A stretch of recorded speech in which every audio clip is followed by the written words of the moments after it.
realistically, how many times have you seen it? Collectively, probably 120-ish At least. times. I mean, yeah.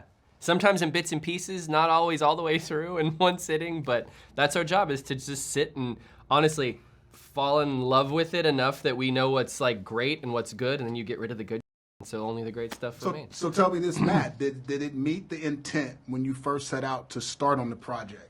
Did the end result match what you expected? I actually think it outmatched it. It exceeded our expectations, and I think a lot of that is because once this cast got involved and once the crew got involved and everybody was so game to like play and have fun and make it something special, you know, hopefully you really feel that when you see it, that interaction between the cast is just like electric, and you know, we hoped for that, but I think they all over-delivered. So Tyler, talk about the inspiration of the story, because, I mean, obviously, on the surface, it's a vampire movie, it's a horror movie, but there's certain elements that we haven't seen before. Where did all this come from? The script was really amazing. The concept at the core of this script was just something that was so sticky to us. We really loved the idea of a vampire story that is set in the real world, in the present day, and tells the story of what it would look like or feel like for a vampire to exist today, someone who's been alive for thousands of years, how they may have changed and grown, and how they sort of would have integrated into our culture this day and age. And we really loved the idea of like telling a crime story and then having it just absolutely on a collision course with a fun, bloody romp of a monster movie. That for us was just such an amazing premise, and the tone of it was so clear in that idea that it was undeniable when we read it. I think she knows something. Guys. Guys. So tell me this, Matt, how difficult was it to find a young actress with the ability to perform the type of ballet that we see in the film? You know, it's a little bit reversed. We found Alicia, which we were really worried about casting Abigail.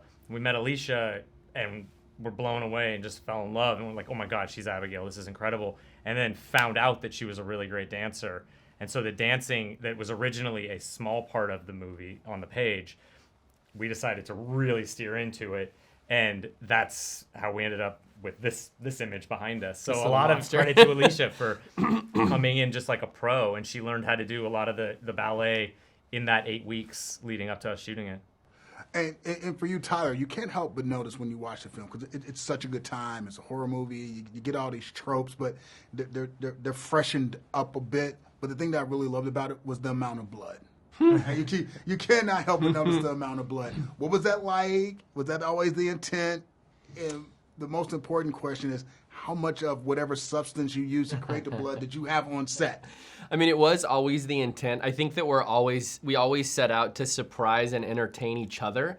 That is, I think, the goal from day one. And so we knew that, you know, having played in the horror space for a while, that we just always, I think, are kind of pushing that boundary, and it felt like, because vampires and blood are so inextricably linked, like that was the right thing to dial up on this movie. I think that the measurements that we've sort of estimated are somewhere probably between 25 and 30,000 liters. So, which is about 7,000 gallons? I don't know. A lot.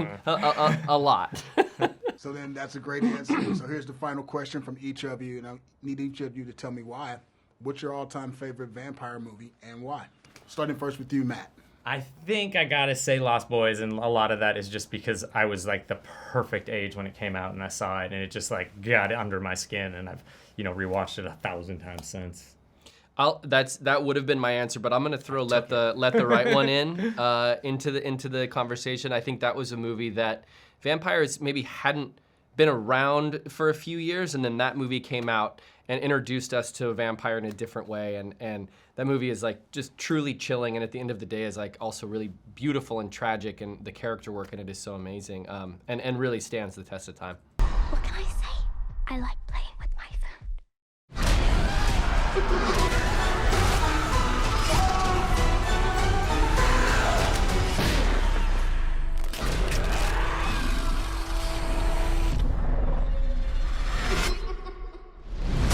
Sean Edwards, Fox 4 News.